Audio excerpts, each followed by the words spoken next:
আছে আমাদের সাথে কথা বলতে আছেন বিএম এর অধ্যাপক ডক্টর মোহাম্মদ শাহ আহসান হাবিব এবং ব্যাংকিং খাত বিশ্লেষক রাহিল আহমেদ। আপনাদের দুজনকে স্বাগত জানাই, ধন্যবাদ এবং আমাদেরকে সময় দিয়েছেন। প্রথমে যেতে চাই রাহিল আহমেদ আপনার কাছে, সেটি হচ্ছে যে ইসলামী ব্যাংকের এই যে আন্দোলন চলছে, আমরা দিনভরই আসলে এটির নানা খবরাখবর দেখছিলাম।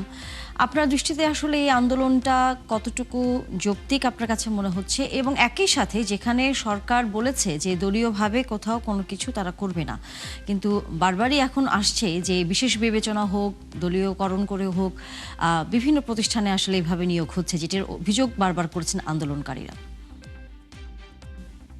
ধন্যবাদ আমাকে সংযুক্ত করবার জন্য। আপনার প্রথম প্রশ্নের উত্তরে আমি খুব সংক্ষিপ্তভাবে যেটা বলবো সেটা হচ্ছে যে এই ধরনের মব সংস্কৃতি বাংলাদেশের ব্যাংকিং খাত বা আর্থিক খাতের জন্য মোটেও ভালো না। সেটা যেই করে থাকুক, যারাই এটার জন্য করে থাকুক, সাধারণ গ্রাহক হোক কিংবা কোনো ধরনের স্বার্থান্বেষী মহল হয়ে থাকুক, এই ধরনের মব সংস্কৃতিকে প্রশ্রয় দেওয়াটা বাংলাদেশের আর্থিক খাত বা ব্যাংকিং খাতের এর আগে অতীতে হয়েছে বলে আমার ধারণা নেই, এবং ভবিষ্যতে হওয়াটা আমার মনে হয় না সমীচীন হবে। আর আপনার দ্বিতীয় প্রশ্নের উত্তরে যেটা আপনি প্রশ্নটা যেটা করেছেন যে কোনো ধরনের রাজনৈতিক ছত্রছায়ায় কোনো নিয়োগ হবে না বলে যে সরকার থেকে, নবনির্বাচিত সরকার থেকে যে আশ্বাসটি দেয়া হচ্ছে, এই ক্ষেত্রে আমি জানি না এটা যদি ইসলামী ব্যাংকের যিনি নবনিযুক্ত চেয়ারম্যান মহোদয় আছেন ওনার কোনো রাজনৈতিক সংশ্লিষ্টতার কথা আমার ব্যক্তিগতভাবে জানা নেই, বাট এই ক্ষেত্রে এই নিয়োগটি নিয়ে কিন্তু বিতর্কিত আসলে বলা যায়, মানে এসএলএম গ্রুপের আন্দোলনকারীরা বলছেন যে তার সহযোগী সেরকম একজন ব্যক্তিকে এখানে বসানোর সিদ্ধান্তটাই তারা মনে করছে যে এটা দলীয়করণ করা হয়েছে বা রাজনৈতিক বিবেচনায় তাকে নিয়োগ দেওয়া হয়েছে। আমি আসলে আমার ব্যক্তিগত মতামতটা হচ্ছে যে এখন একজন ব্যক্তিকে মানে অ্যাপয়েন্টেড করা হয়েছে, এখন এই ব্যক্তির অতীত ইতিহাস নিয়ে অথবা ওনার যদি এ ধরনের কোনো সংশ্লিষ্টতা থেকে থাকে সেটা নিয়ে আমার মনে হয় একটা শান্তিপূর্ণ আলোচনা অথবা একটা প্রপার ফোরামে সেটাকে নিয়ে আলাপ আলোচনা করাটা বোধহয় বেটার হবে এই ধরনের একটা সিচুয়েশন ক্রিয়েট করা থেকে। বিকজ আমি ব্যাংকিং খাতের সাথে সংশ্লিষ্ট একজন মানুষ, 30-31 বছর ধরে কাজ করছি এই খাতের সাথে, যেটা হচ্ছে যে বাংলাদেশের একটা বৃহত্তম প্রাইভেট ব্যাংক, বাংলাদেশের বেসরকারি ব্যাংকগুলোর মধ্যে বৃহত্তম ব্যাংক হচ্ছে ইসলামী ব্যাংক। এই গত 2 বছরে কিন্তু ইসলামী ব্যাংকের আর্থিক অবস্থা যেটা আমরা দেখেছি, যে চিত্র উঠে এসেছে, তাতে কিন্তু এই ব্যাংকটির যথেষ্ট ভোগান্তি পোহাতে হচ্ছে। বৈদেশিক বাণিজ্যের ক্ষেত্রে এলসি খুলতে গেলে অ্যাড কনফার্মেশনের জন্য অথবা আপনার তাদের যে কোনো ধরনের বৈদেশিক বাণিজ্য রিলেটেড যে কোনো ট্রানজাকশনের ক্ষেত্রে আগে ইসলামী ব্যাংকের জন্য লাইন দিয়ে সবাই দাঁড়িয়ে থাকতো, এখন ইসলামী ব্যাংকের জন্য উল্টো সিচুয়েশনের সৃষ্টি হয়েছে। সেই ক্ষেত্রে আমার মনে হয় আর্থিক খাতের যে পুনরুদ্ধারের চেষ্টা চলছে গত 2 বছর ধরে, সেইটাকে যদি ধারাবাহিকভাবে চালিয়ে যেতে হয় তাহলে এই ধরনের মব সংস্কৃতির মাধ্যমে এটা করে কিন্তু আমার মনে হয় কোনো একটা সুফল আসবে না। আপনি বলছিলেন মব সংস্কৃতির কথা, সেই হিসেব করে, এবং একই সাথে বলছিলেন যে আলোচনার কথা, তাহলে আলোচনাটা কি করা যেত না? মানে নিয়োগের পরে, যেহেতু আজকে প্রথম আমরা জানি তাদের বোর্ড মিটিং ছিল, এই ধরনের একটি ঘটনাও যখন হচ্ছিল, কারণ আমরা এর আগে এরকম অনেক আন্দোলনের সময় বা কোনো ধরনের দাবি দাওয়া নিয়ে যখন যারা বিভিন্ন সময় আন্দোলন করেছেন তখন আমরা দেখেছি তার মাঝেই হয়তো সরকারের পক্ষ থেকে কেউ এসে তাদের সাথে কথা বলেন অথবা কোনো ধরনের আশ্বাসের কথা বলেন, কিন্তু সেখানে যখন পুলিশি অ্যাটাকটা হয় সেটি তো আসলে কিছুটা জটিল করে তোলে কিনা পরিস্থিতিকে। ওয়েল, এইটির ব্যাপারে আমার আসলে মতামত দেওয়াটা কতখানি ঠিক হবে আমি জানি না, বিকজ ওই মুহূর্তের পরিস্থিতি ওখানে কি ছিল সকালবেলা, সেই পরিস্থিতি সামাল দেওয়ার জন্য কারা পুলিশকে ডেকেছে, পুলিশ কি কারণে নিয়েছে, সেইটা আমার জানা নেই ব্যক্তিগতভাবে। বাট আমি যে জিনিসটা বলবার চেষ্টা করছি, যারা এই সাধারণ সচেতন গ্রাহক ফোরাম নামে যারা আন্দোলনটি করছেন বা যারা এখানে বিক্ষোভ প্রকাশ করেছেন বা তাদের ক্ষোভ প্রকাশ করছেন, তারা যদি একটা শান্তিপূর্ণ পদ্ধতিতে, বাংলাদেশ ব্যাংক আছে, বাংলাদেশ ব্যাংকের গভর্নর মহোদয় আছে এবং অন্যান্য অনেক সিনিয়র কর্মকর্তারা যারা রেলেভেন্ট এখানে আছেন, তাদের কাছে গিয়ে আমরা শান্তিপূর্ণভাবে একটা আলোচনার মাধ্যমে স্মারকলিপি পেশ করা যেতে পারে, কথা বলা যেতে পারে বিভিন্নভাবে, বিকজ এটা তো একটা রাজনৈতিক ক্ষেত্র নয়, এটা একটা ব্যাংক। এবং আপনি সকাল থেকে চিন্তা করেন, আপনি সকাল থেকে বিকাল দুপুর পর্যন্ত আমরা যে ধরনের খণ্ডচিত্র দেখেছি, এইটা তো এই ব্যাংকিং খাতকে খুব একটা ভালোভাবে রিফ্লেক্ট করবে না to the rest of the world. এই জায়গায় প্রশ্নটি রাখতে চাই, আহসান হাবিব আছেন আমাদের সাথে, তাহলে ইসলামী ব্যাংকের আসলে ভবিষ্যৎ কি হতে যাচ্ছে আপনার দৃষ্টিতে কি মনে হয়? আমরা যেভাবে একজন চেয়ারম্যান নিয়োগ বা ব্যাংকটা কিভাবে পরিচালিত হবে, যেভাবে এই ধরনের ডিসিশন গুলো রাস্তায় নেওয়ার চেষ্টা করছি, তাহলে ভবিষ্যৎ ভালো দিকে যাবে না তখন। ব্যাংকে আমরা যদি কোনো সরকারকে দায়িত্ব দিয়ে থাকি, আমরা যদি সরকারের উপর বিশ্বাস রেখে থাকি, তাহলে তাদের ডিসিশন গুলোর উপরও আপাতত বিশ্বাস আপনাকে রাখতে হবে, তাদেরকে সময় দিতে হবে।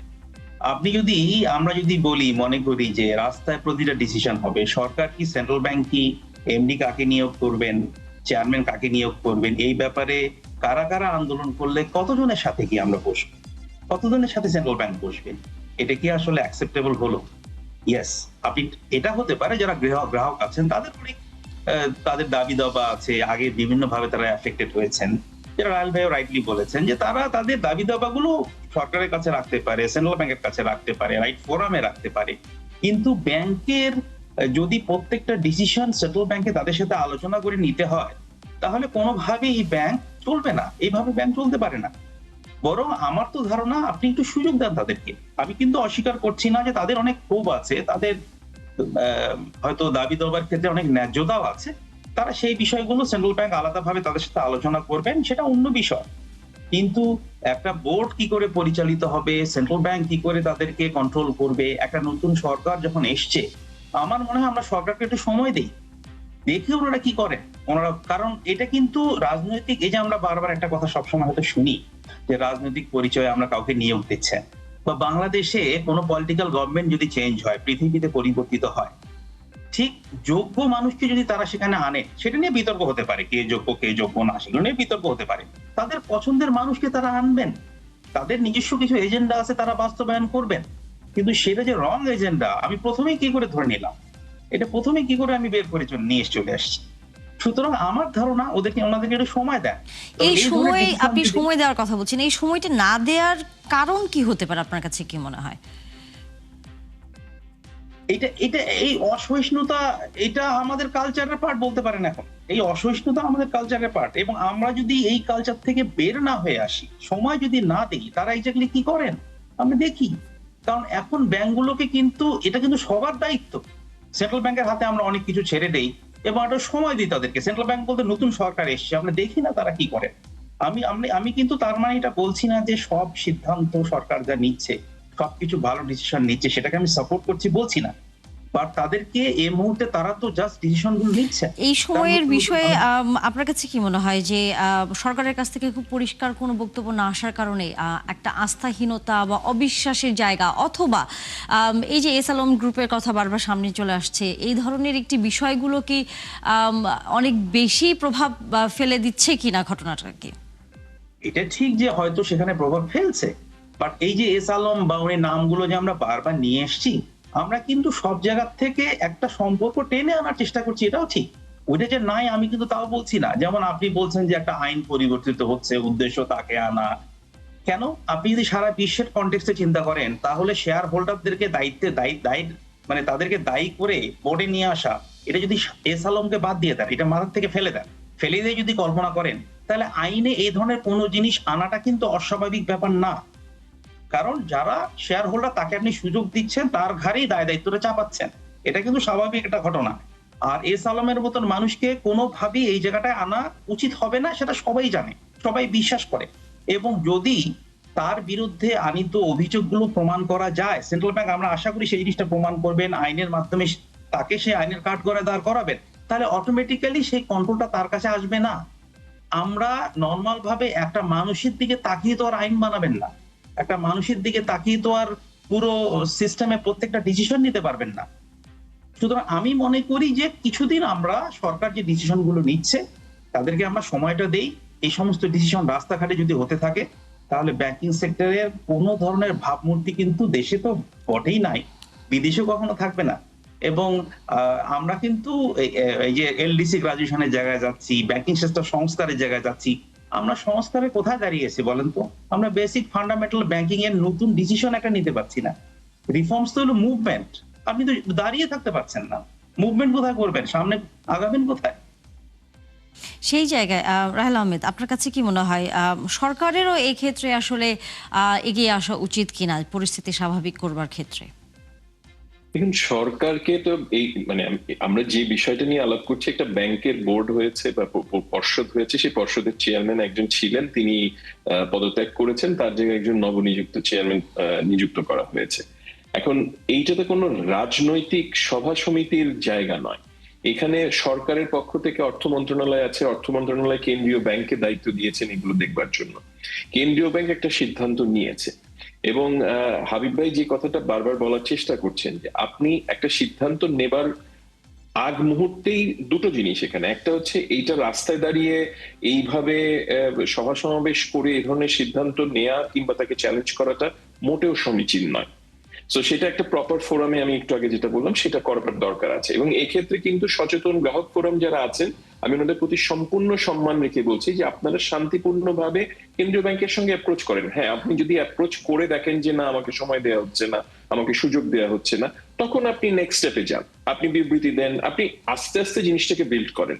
আপনি প্রথম দিনই একেবারে ঘেরাও সমাবেশ এসব করলেন, বিক্ষোভ করবেন, তাতে গিয়ে ব্যাংকের প্রতি সাধারণ গ্রাহকদের আস্থা হারাচ্ছেন, আপনি বিদেশে আমাদের ব্যাংকিং সেক্টরের ভাবমূর্তিকে নষ্ট করছেন। আর দ্বিতীয়ত আরেকটা জায়গা হচ্ছে যে আমরা সিদ্ধান্তটা হয়েছে, আমরা কয়েকটা দিন দেখি, আরো তদন্ত করি, আরো বিভিন্ন জিনিসগুলোকে বের করবার চেষ্টা করি, তারপরে যদি আমরা একেবারে যৌক্তিক কোনো কারণ দেখাতে পারি বা সবকিছু নিয়ে আসে, সরকারও তো একটা সিদ্ধান্ত নিয়ে সরকারেরও তো একটা জবাবদিহিতার জায়গা আছে। এটি তো নির্বাচিত সরকার, এটি তো অনির্বাচিত সরকার নয়। এবং এই নির্বাচিত সরকার এবং তার যে অর্থ মন্ত্রণালয়, তার যে কেন্দ্রীয় ব্যাংক, সবাইকে আমাদের জবাবদিহিতার ভেতরেই থাকতে হবে। সেই জায়গাটাতে আমার মনে হয় অসহিষ্ণুতা বা এই যে একটা সংস্কৃতি নতুন যে হয়েছে, যে কিছু হলেই আমরা রাস্তায় চলে আসব, কিছু হলেই আমরা ঘেরাও করব, কিছু হলেই বিক্ষোভ করব, এইটা সব জায়গায় আসলে কিন্তু আজকে মানে আমরা যেটা দেখতে পাচ্ছি যে ব্যাংকিং সেক্টর পর্যন্ত এখানে চলে এসছে, তাহলে বাকি থাকবে কি? তাহলে আপনার তো আর কোনো জায়গায় আপনি কোনো কিছু করতে পারবেন না। এখন এইভাবে তো সম্ভব না। সরকারও কিন্তু আপনার সঙ্গে প্রত্যেক পদক্ষেপে, এটা কি আমরা মনে করতে পারি যে আমার প্রতিটি সিদ্ধান্তের জন্য এই সভা সমিতি করতে হবে, প্রতিটি সিদ্ধান্তের জন্য আমাকে রাস্তায় দাঁড়িয়ে আলাপ করতে হবে বা ইয়ে করতে হবে? এটার একটা ফোরাম আছে, প্রত্যেকটা জিনিসের ফোরাম আছে। যদি ভুল সিদ্ধান্ত হয়ে থাকে সেটার খেসারত সরকার কিংবা কেন্দ্রীয় ব্যাংকে দিতে হবে, আর যদি সঠিক সিদ্ধান্ত হয়ে থাকে সেটাও তাদের ফেভারে যাবে এবং জনগণের ফেভারে যাবে। এবং যারা এটাকে ক্ষোভ প্রকাশ করছেন, ওনাদের সম্পূর্ণভাবে আমি মনে করি যে ওনাদের সম্পূর্ণ এখতিয়ার আছে ক্ষোভ প্রকাশ করবার, কিন্তু এইভাবে নয়। এটা একটা প্রপার ফোরামে করলে আমার মনে হয় সম্পূর্ণভাবে বা সার্বিকভাবে আমরা ব্যাংকিং সেক্টরটাকে যে উন্নত করবার চেষ্টা করছি, সংস্কার করবার চেষ্টা করছি, বিকজ ব্যাংকিং সেক্টর একটা খাদের কিনারে দাঁড়িয়ে আছে, এখন খাদ থেকে অর্ধেক পড়েও গেছে, সেটাকে তুলে ধরতে হচ্ছে। আপনি 6 লক্ষ কোটি টাকার আপনার মন্দ ঋণের বোঝা নিয়ে চলছেন, সেইখানে 30-40% মতন আমার নন পারফর্মিং লোন। আমার এই হাতে গোনা কয়েকটা ব্যাংক শুধু ভালো কাজ করছে, বাকি সবগুলো ব্যাংক মুখ থুবড়ে পড়ে যাচ্ছে। তো সেই জায়গাটাতে আমরা যদি এই ধরনের কাজ হতে থাকে বা এই ধরনের যদি সিচুয়েশন ক্রিয়েট হতে থাকে, সেটা কোনোভাবেই ব্যাংকিং সেক্টরের আপনারা জন্য দুজনই ভালো কোনো সুফল সরকারকে আনবে না। সময় দেওয়ার কথা বলছেন। যদি আবারও আমরা আগামীকাল দেখি বা সামনের দিনগুলোতে আবারও দেখি যে এই ধরনের আন্দোলন হচ্ছে বা কোনো ধরনের ভাবে বিষয়টি সমাধান করা যাচ্ছে না, আহসান হাবিব, কি মনে হয় তাহলে কি করা উচিত? দেখুন, একটা যেহেতু আন্দোলনের পর্যায়ে এই জায়গায় চলে এসছে, আমার তো মনে হয় যারা এটার সাথে সম্পৃক্ত, ইভেন সরকারের হস্তক্ষেপের সময় কিন্তু চলে এসছে সরাসরি। ব্যাপারটা সেন্ট্রাল ব্যাংক পর্যায়ে নেই, কারণ আমাদের অনেকগুলো সমস্যার সমাধান কোনোভাবেই ব্যাংক লেভেলে নাই। এগুলো ব্যাংক করতে পারবে না, ইভেন সেন্ট্রাল ব্যাংকও করতে পারবে না বলে আমি মনে করি। সরকারকে এগিয়ে আসতে হবে। আপনি তাদের সাথে বসেন, তাদের সাথে আলোচনা করেন, তাদের কাছে সময় চান, তাদের কাছে কনফিডেন্সে নেন তাদেরকে। কারণ তারা যদি এটা কন্টিনিউ করেন, লং রানে কিন্তু এটা আমাদের সবার প্রতি, সার্বিকভাবে সবার প্রতি, সাধারণ বিনিয়োগকারীদের প্রতি। আপনি চিন্তা করেন, ইসলামী ব্যাংক, তারা বাংলাদেশের, আমাদের ব্যাংক ছাড়া কিছু নাই, পোর্টফোলিও বলতে কিছুই নাই, প্রোডাক্ট বলতেই হলো ডিপোজিট আর লোন ছাড়া কিছু নাই। সেখানে যদি কালার জ্বলেন, আমাদের বাস্কেটে কালার কি আছে, তাহলে কালার ব্যাংকের ভিতরেই আছে। কিছুটা ইসলামী ব্যাংকিং প্রোডাক্ট আছে, কিছুটা কনভেনশনাল ব্যাংকিং প্রোডাক্ট আছে। ওই কালারের একটাও আমরা হারিয়েছি, সেটা হলো ইসলামী ব্যাংকিং। এখন কিন্তু ইসলামী ব্যাংকিং এর যে স্ট্রেংথটা ছিল, শক্তি ছিল, এটাকে মনে করা হতো আমাদের ব্যাংকিং সেক্টরের একটা বড় শক্তি। একটা অংশ কনভেনশনাল, একটা এই যে পোর্টফোলিও, এটা কিন্তু একটা ডিস্ট্রিবিউশন, এক ধরনের ঝুঁকি, এক ধরনের রিস্ক ডিস্ট্রিবিউশন আমি মনে করি, কালারফুল বাস্কেট। আপনি চিন্তা করেন, যদি এই আন্দোলন এইভাবে চলতে থাকে, তাহলে কিন্তু, এবং এটাকে যদি সরকার আমি সরকারকে বলবো এখন আর সেন্ট্রাল ব্যাংক পর্যায়ে নাই, তারাও বোধহয় জিনিসগুলো ম্যানেজ করতে পারছেন বলে আমি মনে করছি না। সরকার যদি এ ব্যাপারে এগিয়ে না আসে, তাদের সাথে আলোচনায় বসে তাদেরকে কনভিন্স করে তাদেরকে বিশ্বাসের মধ্যে নিয়ে ব্যাংক সংস্কারকে সামনে নিয়ে মুভ না করেন, এগিয়ে না যান, তাহলে কিন্তু আমি মনে করি আমাদের অর্থনীতিকে সাপোর্ট করার মতন অন্য কোনো সোর্স তো নাই, ফাইন্যান্সিং সোর্স তো আপনার নাই। এই পরামর্শ নিশ্চয়ই সরকারের কান পর্যায়ে যাবে, আমরা আশায় রাখতে চাই। আলোচনা আসলে শেষ করতে হচ্ছে। ধন্যবাদ আপনাদের দুজনকেই সময় দিয়েছেন আমাদেরকে, আবারও নিশ্চয়ই কথা হবে। দর্শক, এই ছিল আজকের সংবাদ যোগে। আগামীকাল ঠিক রাত 10টায় আবারও দেখা হবে নতুন কোনো বিষয় ও তার বিস্তারিত নিয়ে। থাকবেন ৭১-এর সাথে।